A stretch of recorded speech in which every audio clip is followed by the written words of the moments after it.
So how's your day been? What you been doing? Um, Not much. Just putzing around the house. Um, just trying to get organized. I'm gonna go see my brother at Tony's in a little bit, just to have a little chat.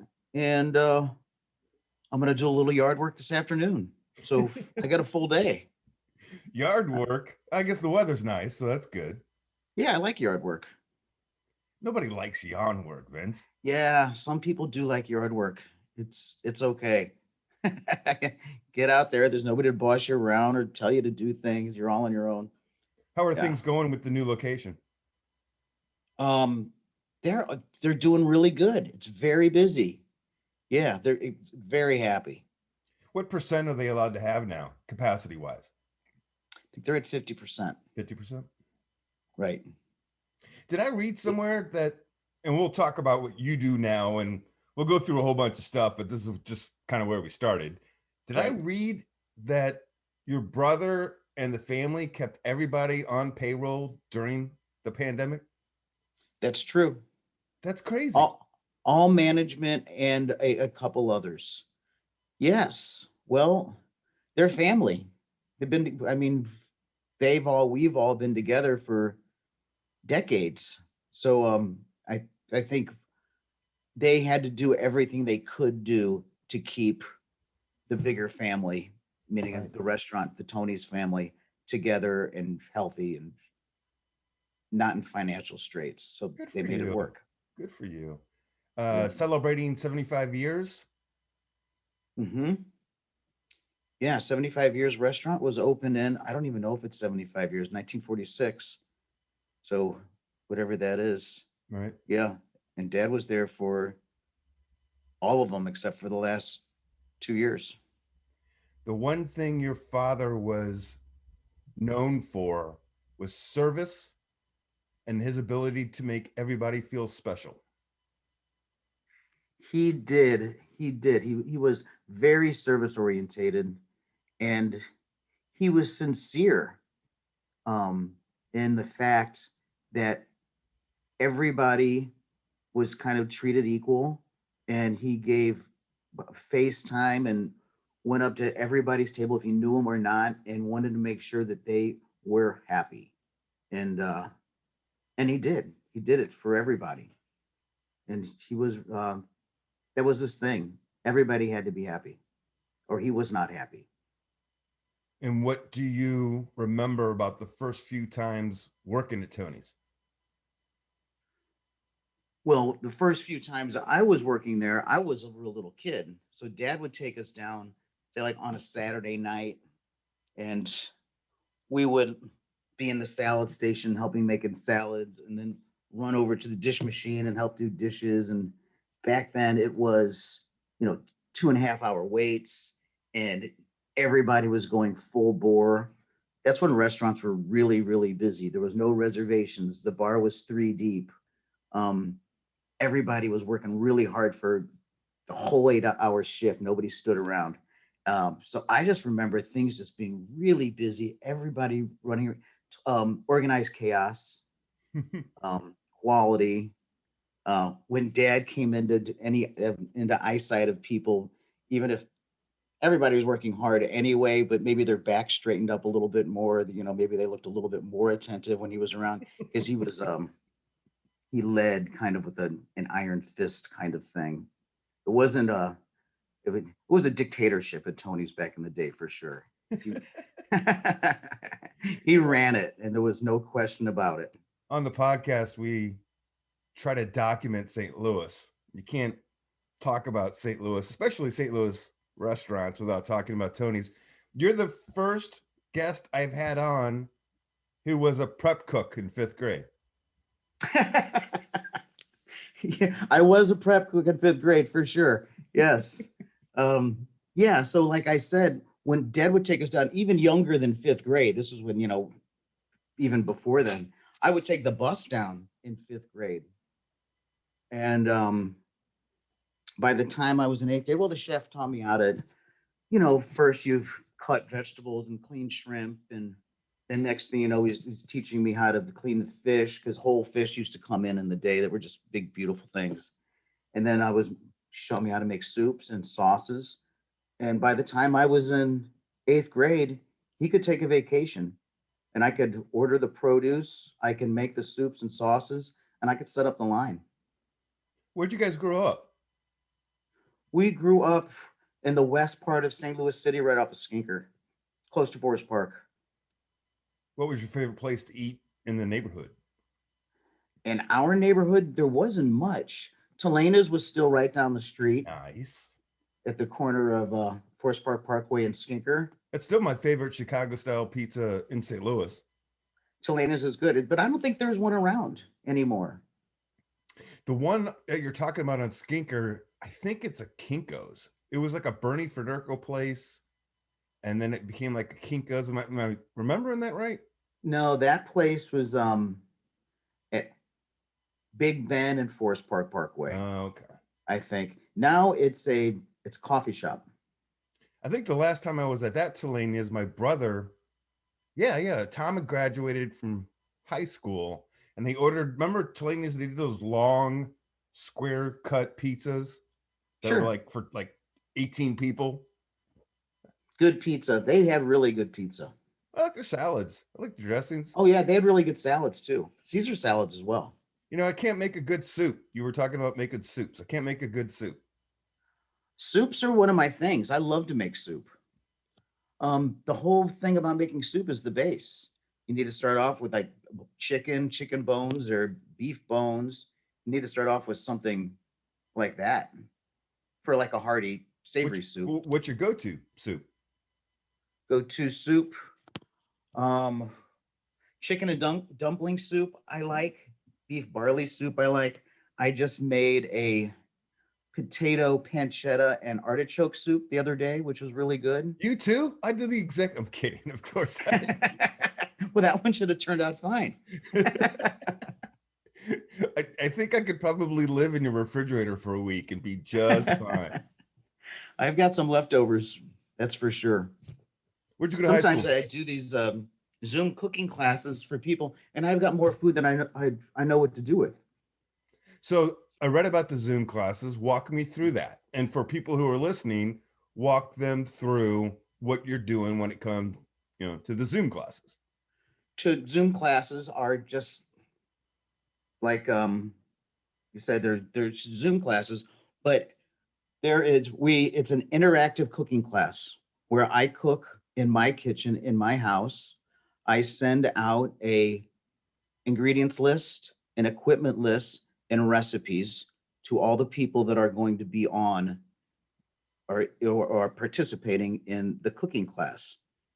And they do their shopping, they get all their prep together. We start up a Zoom, and then we go through recipe to recipe to recipe, all cooking in together.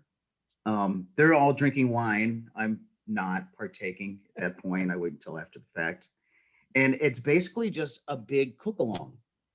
And I make sure that everybody is, we don't leave anybody behind. If somebody's, chopping onions a little slow, or, if there's stove is not bringing things to boil quick enough, they're really a good time. I've done them for like the last 4 weeks. I've had one. As a matter of fact, I have one at the end of this week. And we pick a class. The most popular one is a tomato. It's called Mastering Tomato Sauce, where we make a tomato-based sauce, and then from that sauce, we make several different sauces. So we will turn it into a sauce with roasted peppers and wine and olives, and then we'll do another one. We'll turn it into like an amatriciana sauce that has pancetta and onions and chilies. And then we use one where maybe the tomato sauce is not the main ingredient in the sauce. It's just part of the sauce, and it's a pink sauce. And it's really popular, and people really like it. So the Zoom cooking classes are going great. How long did you work at the restaurant? Over 35 years. And then in 2018, you were like, time for a day job. I wanted a day job. I worked nights for 35 years, and I thought that was fine, even though I love I love the restaurant business, period. I just did not want to work nights anymore. It's just after a while, enough was enough. And it was really hard because my dad was still working.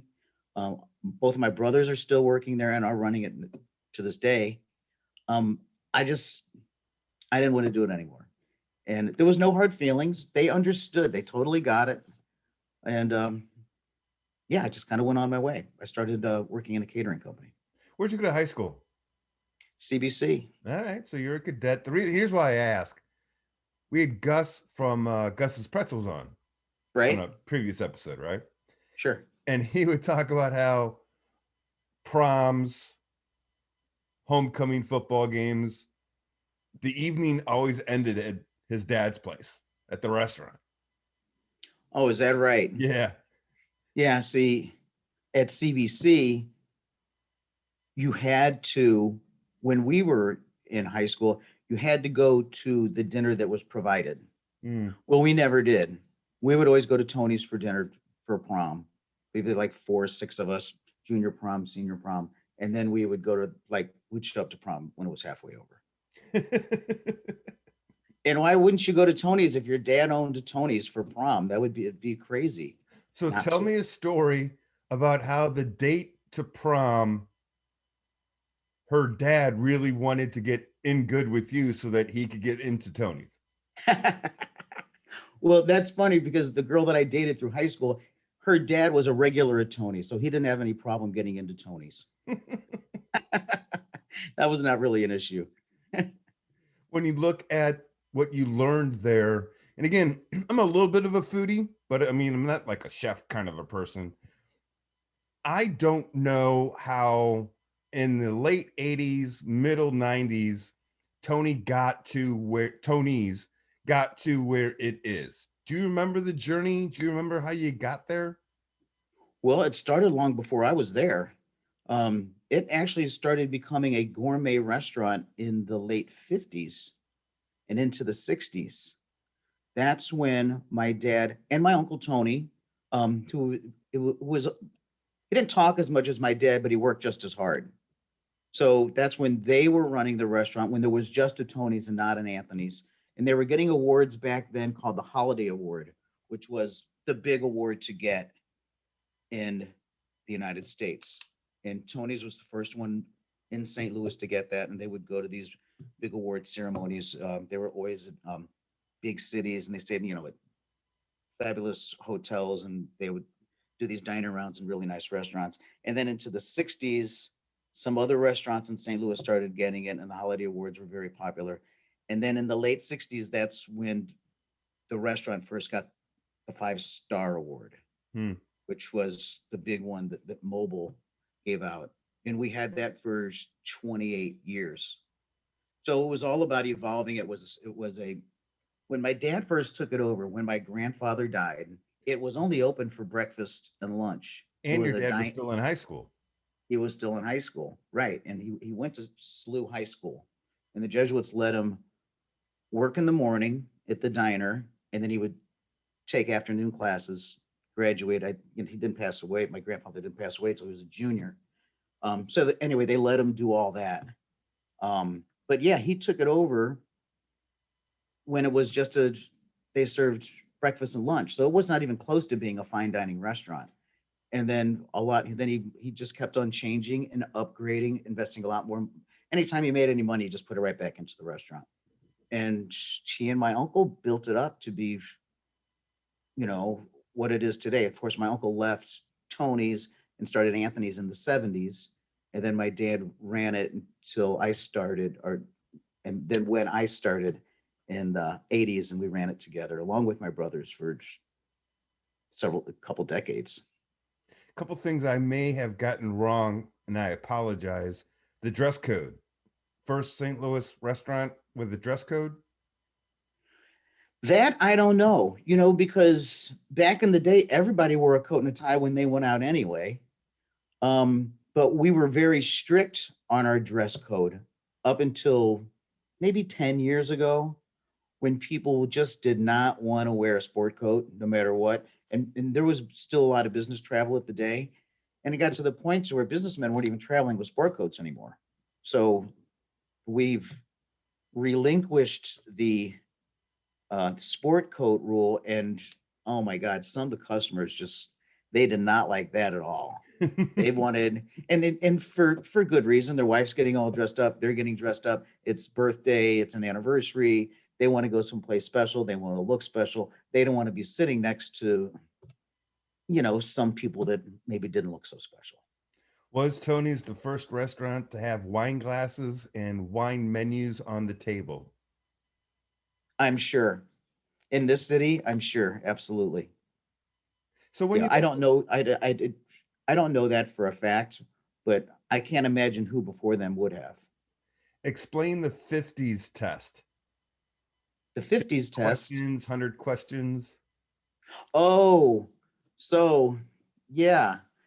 So we would, back in the day, we would make up questions for our servers. Um, First of all, just to go back, there would be a meeting every single day before service time where all the waiters would gather. We would go over the service the night before. If there was, maybe a gap in service for this particular table, what happened over here, and we would kind of ask questions. Um, how can we fix that so it doesn't happen again, kind of thing. So that kind of evolved into, well, let's do tests.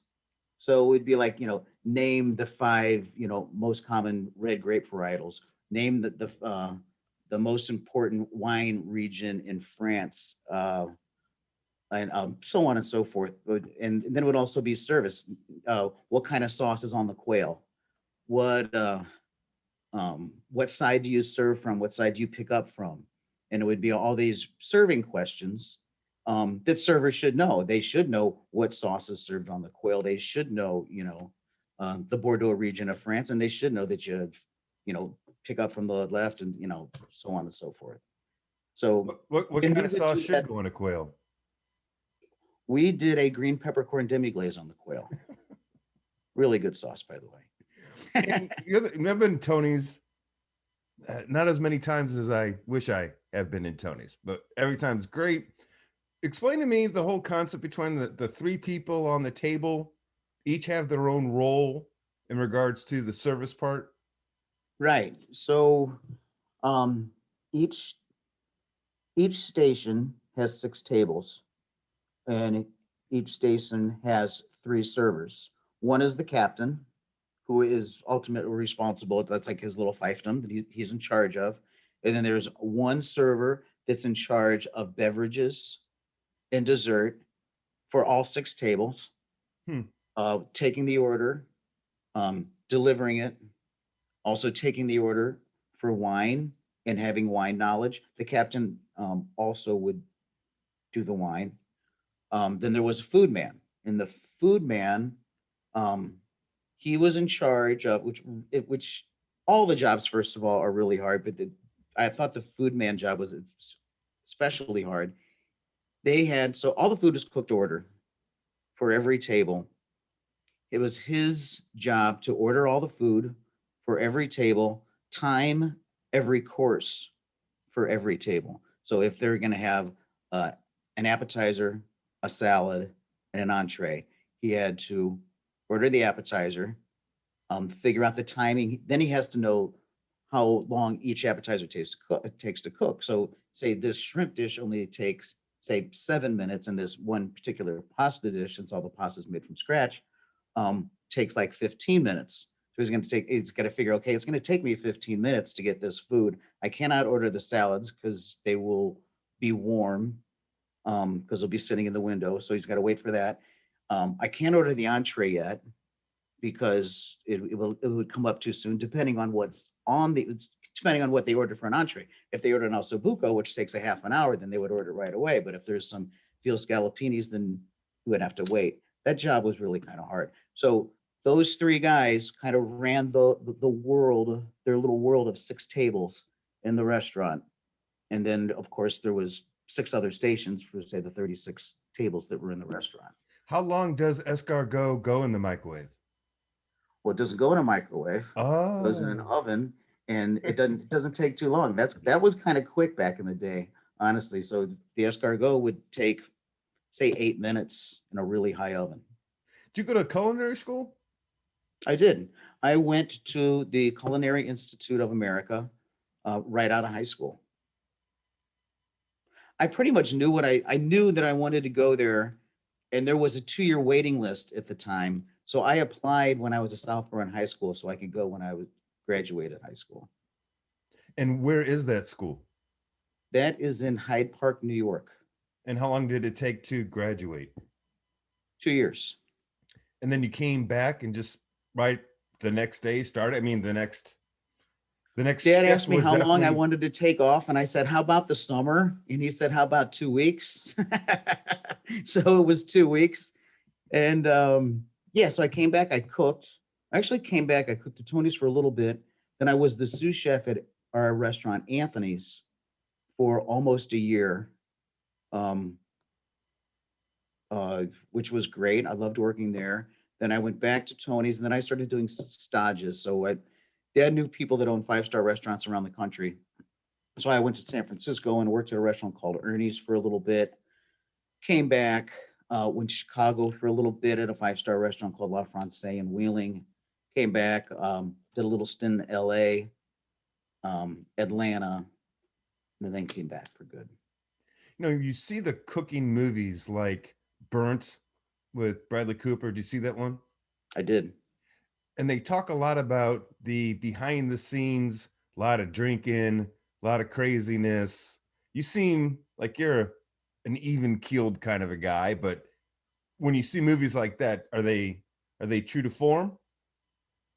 I think movies are movies, um, but I think that in the hospitality industry, when other people get off of work, it's 5 or 6 o'clock, and they can go, a regular happy hour, or they go home to their wife and have dinner.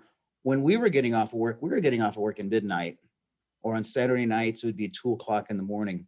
There wasn't exactly normal happy hours going on at midnight or 2 in the morning. So, yeah, sometimes you can get thrown into some kind of fun or kind of crazy. It's just the lifestyle. I didn't really get caught up in it too much. Of course, I used to go out and drink beer, a lot of beer back in the day, but you kind of grow out of that after you get into your 30s and 40s. You ever It's, seen the it's movie nice. Chef? What's that? You ever seen the movie Chef with John Which one Favreau? is Chef? The one where John Favreau was a Yes, chef, he was in the food truck. right? Yes. And they talk. What I liked about that movie, and now I'm probably boring people that listen, is the detail to every dish. His character in that movie, I don't care if it was a grilled cheese, he was just immersed in everything, no matter what, no matter how simple it was. I think that, yes, we get obsessed with every detail when it comes to that. If it's what exact bread are you going to use? And are you going to try 7 different breads before you get the exact bread that you like? If it's a grilled cheese, what cheese are you going to use? Do you want to use this camembert from over here? Do you want to use this aged Gouda on here? How many different kinds of cheese you want on it? What drawer are you going to put the cheese in is crazy also, because you got to figure that out. Where are you going to put the bread? Are you going to put the bread just out on the counter, or does that go in a drawer too? Yeah, we get really crazy about every single detail about every dish. Now, are you married? No. Okay, so here's my question, because in the movie Spanglish with Adam Sandler, he's got like his go-to meal that he did to get in good with the date that evening. Right. What was your go-to, man? Tell me what your go-to was. Oh, it would have to be the linguine with shrimp and lobster is absolutely a go-to. Um, Everybody likes that dish.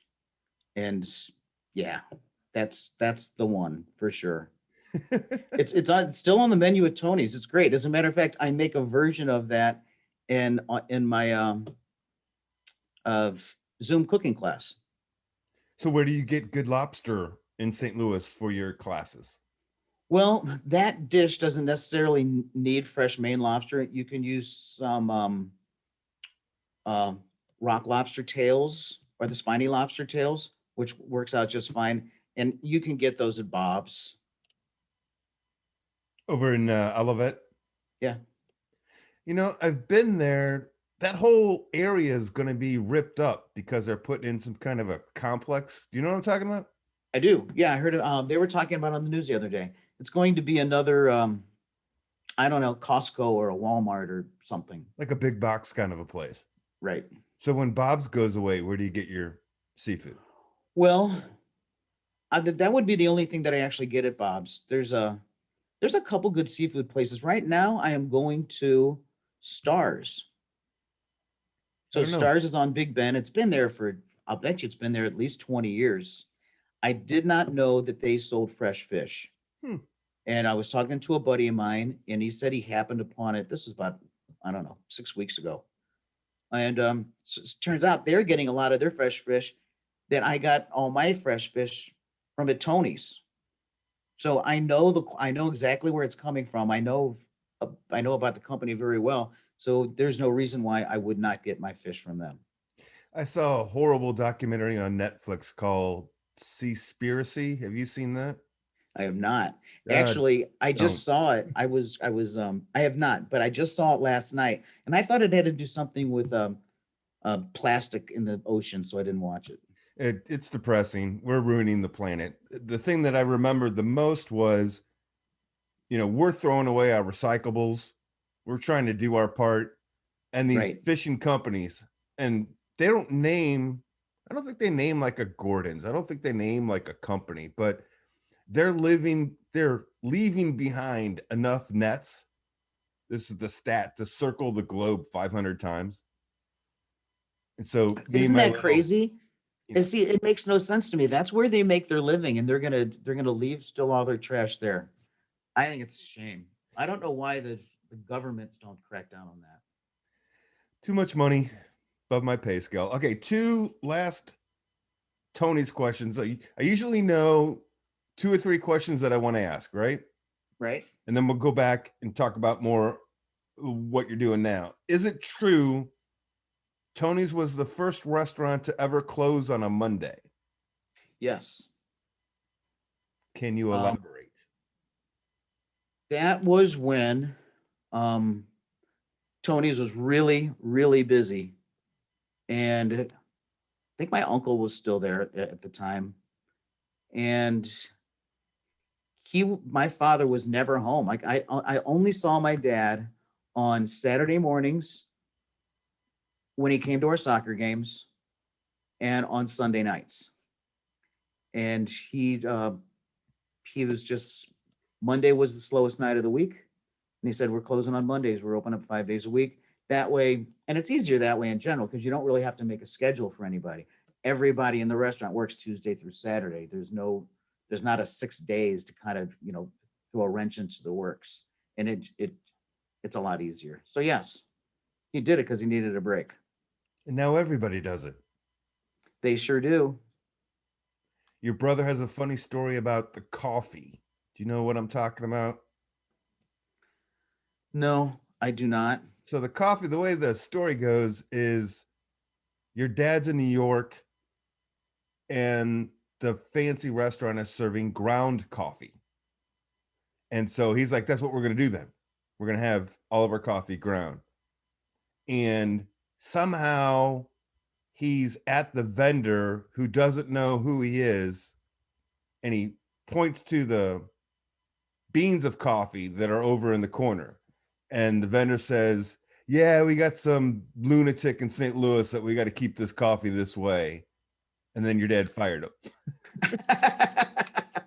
Actually, I do remember something about that. Yeah, they did not know that the lunatic they were talking about was my father.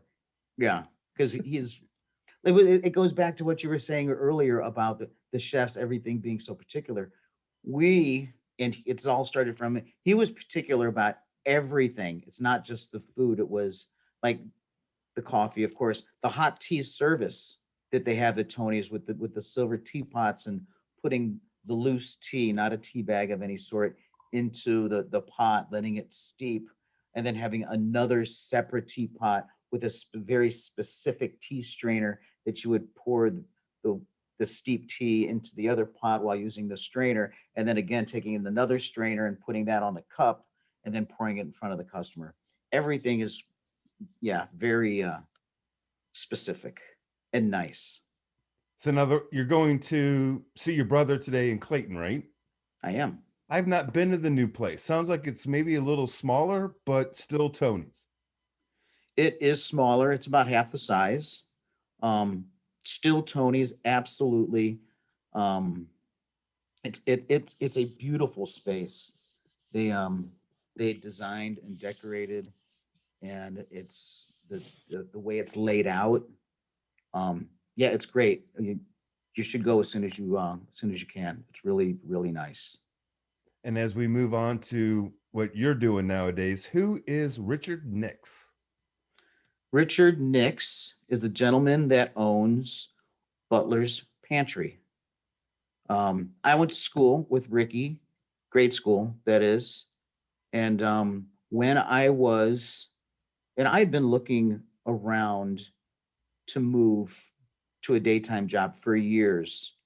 And somehow or another, I brought it up to Ricky. His chef was retiring at the Butler's Pantry. And then we kind of coordinated me um, retiring from Tony's and starting at Butler's. That's how that happened. So, what is it that you provide for people? I know I'm giving you a carte blanche question of just explain to people what you're doing and why they should find out more about what you're doing. Right now, I am doing Zoom cooking classes, as we talked about. I'm doing private cooking lessons where I go into people's houses one on one and teach them how to make specific dishes that they want to know how to make. And I am also catering small dinner parties. It's quite busy for me now. So I still don't like to be around, and most people don't like to be around more than 6 or 8 people at a time. So I'm doing these small, very nice dinner parties and cocktail parties, so on. And I'm also doing a little consulting. So a gentleman bought a church down in the city, and he wants to turn it into a an event space, and I'm helping him design that Who's as the most well. famous person you cooked for? Frank Sinatra, probably. Oh, well, that was cool. Yeah, he's like the most famous, but we served. I mean, back in the day, there was no such thing as private jets that flew people in and out after concerts and events.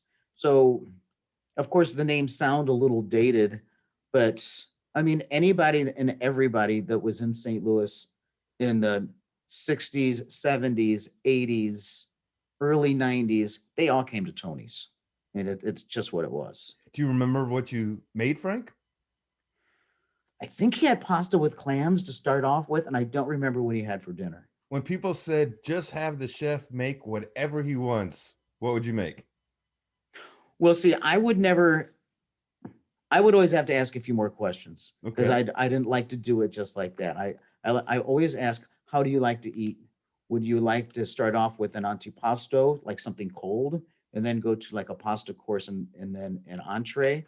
Or would you rather have something hot and then have a salad and then go to an entree? Do you like meat? Do you like fish? If it's wintertime, would you like something hearty and braised? Or at summertime, you want something a little lighter? And then I would do my thing after that.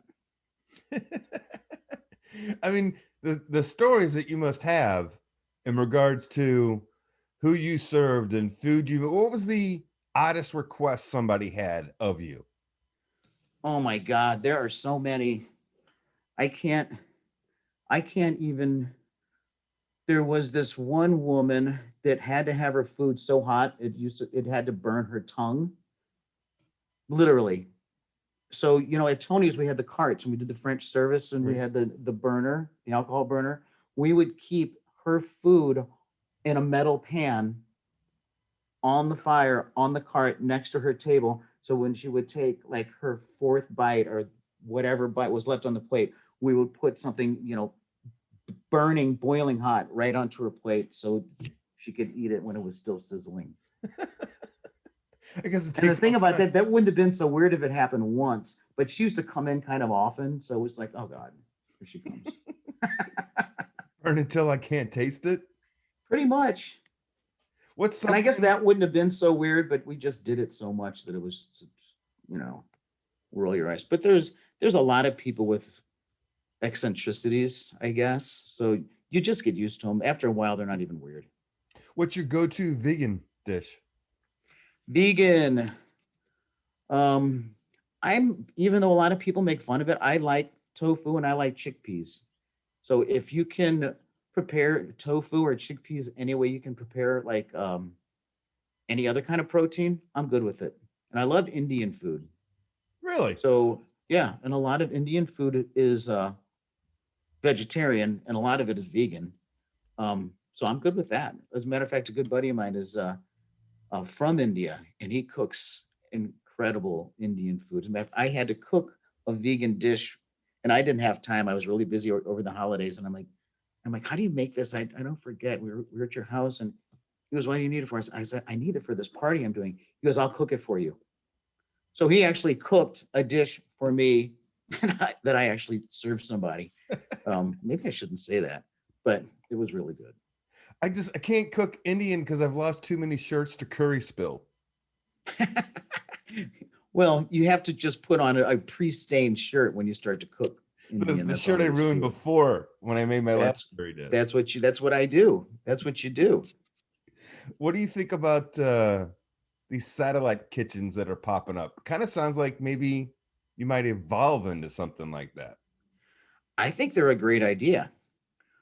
That's what a lot of these food trucks do. They don't have they don't do all their prep on their trucks.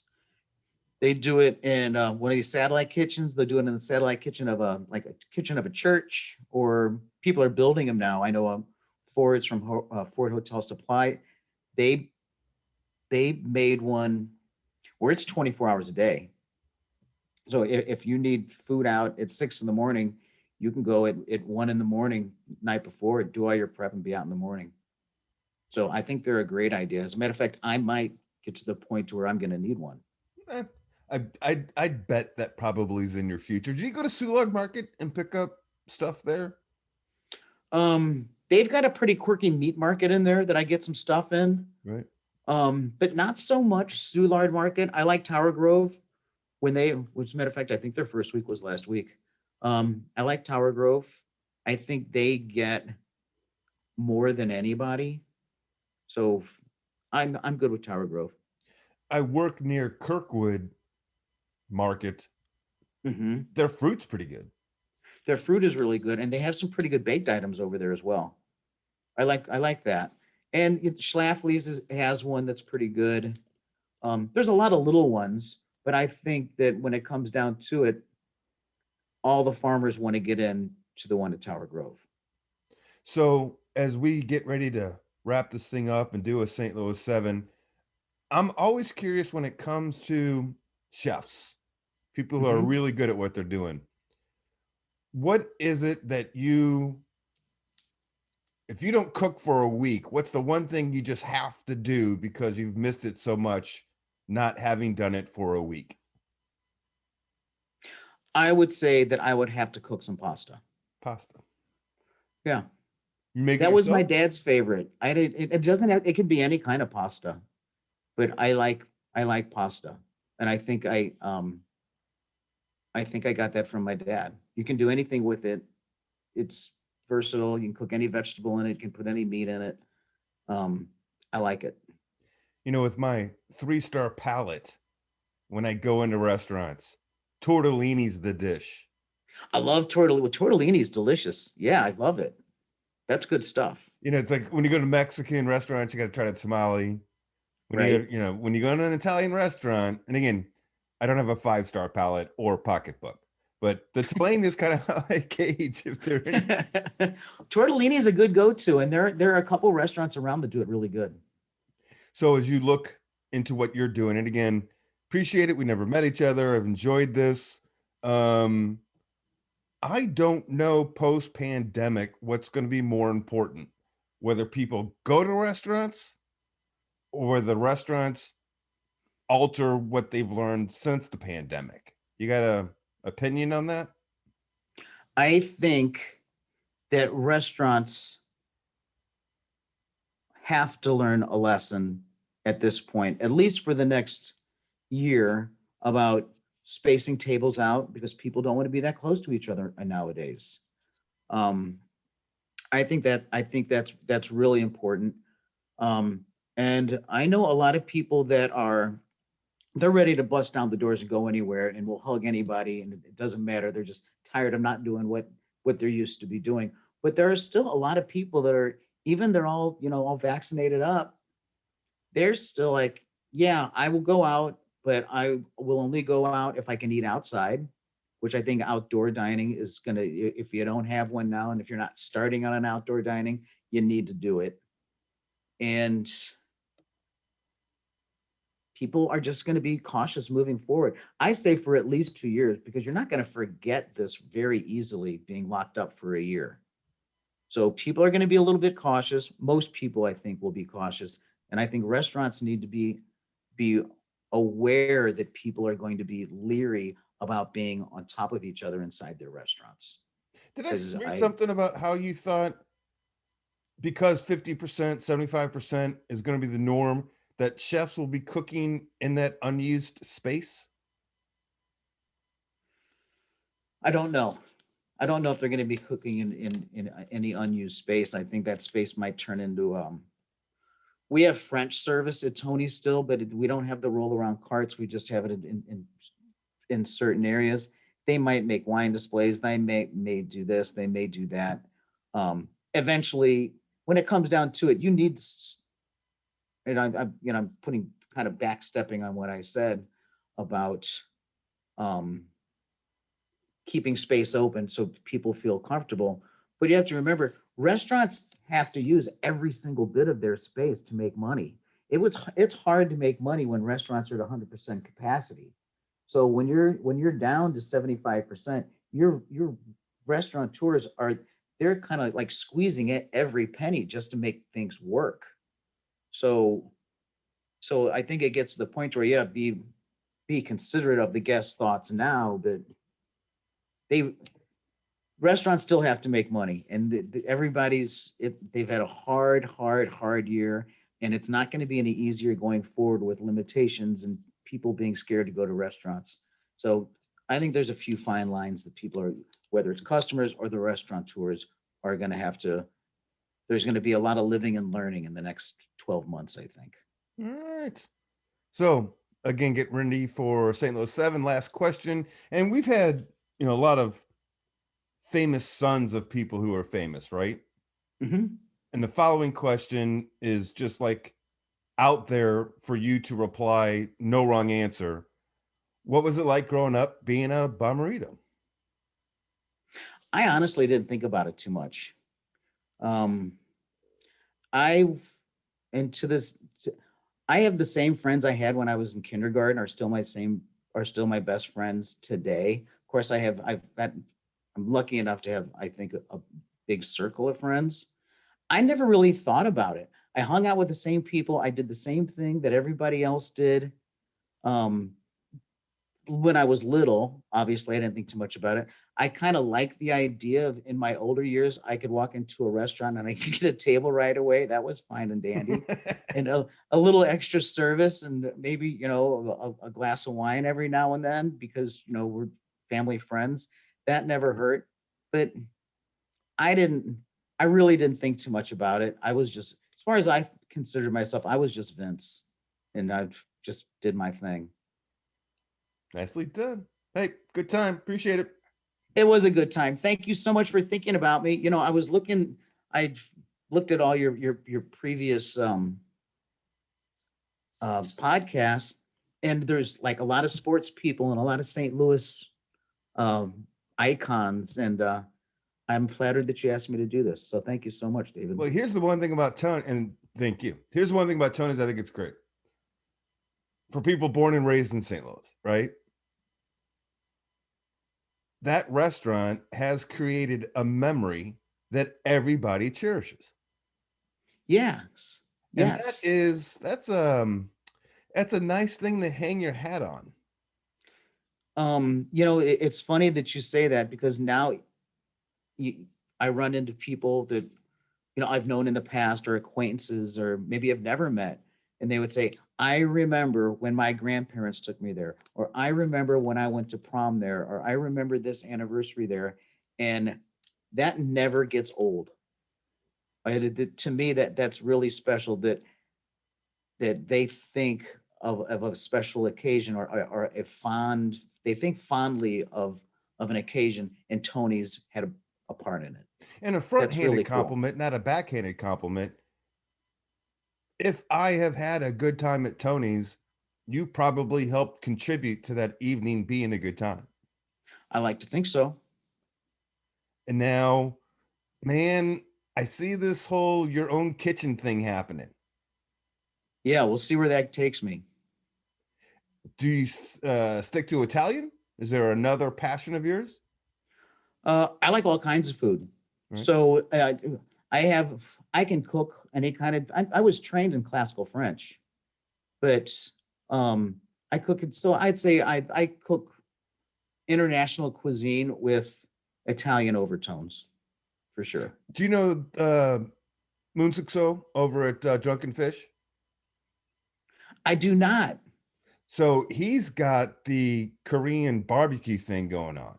Mm-hmm. I think sometimes people don't know they have a taste for something until they taste it, right? You know what I'm saying? I know And we're exactly St. what you're Louis, we're saying. not New York or Chicago or St. Louis. Right. Is there Right. something that you think is underrated or undervalued when it comes to a cuisine? Um, I don't know if it's underrated or undervalued. I think that maybe St. Louis's don't get exposed to a lot of cuisines that you do in like New York or Chicago or LA. We are lucky in the fact that we've got a just a killer Vietnamese restaurant scene, and Koreans coming on strong. Of course, Italian. I think it's just a matter of time. Well, Bosnia is a big thing now. Bosnians, yeah, and they got it going on too, which is really good. All right. Well, we ducktailed Yeah, at the end, but I enjoyed it. Have a yeah, good I did too. be Thank good. you so much.